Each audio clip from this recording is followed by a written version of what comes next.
I'm happy to report that I've sold my Nissan Skyline. But before I move on, I've decided to make one last video that sums up my Skyline ownership experience. First up, driving experience. The Skyline is one of the most enjoyable to drive cars that I've ever owned.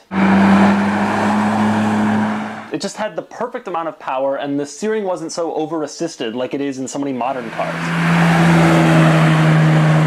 It was fast but not ridiculous, it sounded great, and the shifter and clutch were so much fun to use. I can't say enough good things about this car's driving experience. It was that good. I can, however, say a negative thing: right-hand drive. I never really got used to right-hand drive, like so many owners of these cars say they do. Part of the reason could be because I didn't drive the car every day, or really all that much at all. But it was always a little annoying to have to remember where to position the car in the lane, and to lean over when I'm making a left turn, and to explain to people, no, the car's not British, no, I'm not from Britain. Speaking of attention, that's something I thought I would never get in the Skyline, but it was constant, both from people who didn't know what it was. Where are you from? Where we live here.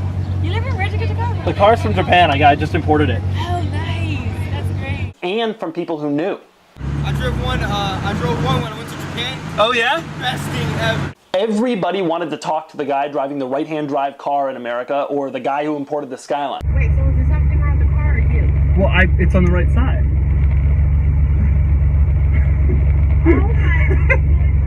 And in the end, I think this car got more attention than my Ferrari did. Illegal? No, if they're 25 years old, they're legal. They're legal now. Really? Yeah. Do they only come on the right? Yeah, only on the right. It also got attention from the police when I was pulled over twice in one night for a minor license plate violation. Driving on that side of the. What's that? Why are you driving on that side of the car? I imported this car from Japan. And Good for racing these cars, aren't they? but that's Skyline life, yo.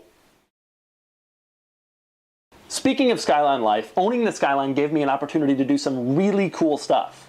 For example, it was in the Simeone Museum, parked next to a Ferrari 250 GTO and a pontoon fender Testarossa.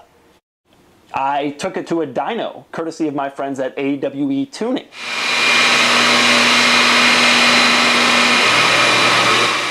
And we discovered that it had a lot more power than advertised. 281 horsepower at the wheels. Yeah. And I had a lot of fun comparing it to some other cars over the last year or two. So which one should you get? The Scion Justy GL. And don't even get me started on the engines.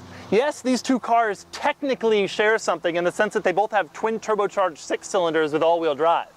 But that's like saying that an elephant technically shares something with an easel because they both have 4 legs. Comparing these cars is like comparing your grandfathers. They're both getting up there in years, and they're both a little old-fashioned, and they both smell a little differently than you're used to. But you love them both equally. If there was one bad part of Skyline life, it was simple. Other Skyline owners.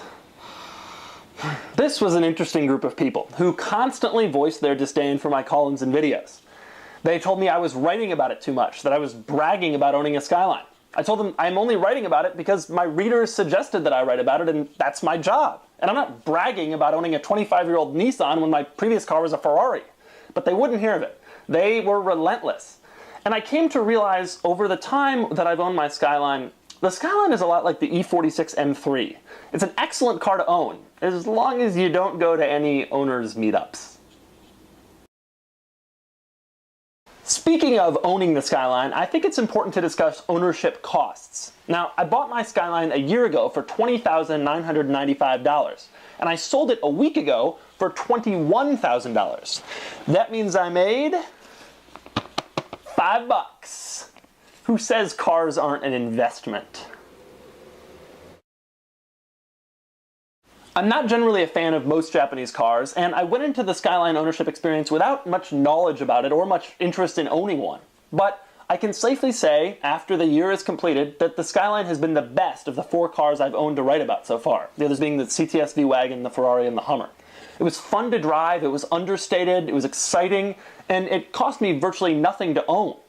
But it's off to a new owner in Kansas now, and I'm out of the Skyline world for a while. At least until the R34 becomes legal. You are about 5 feet over the line. Really? Nah.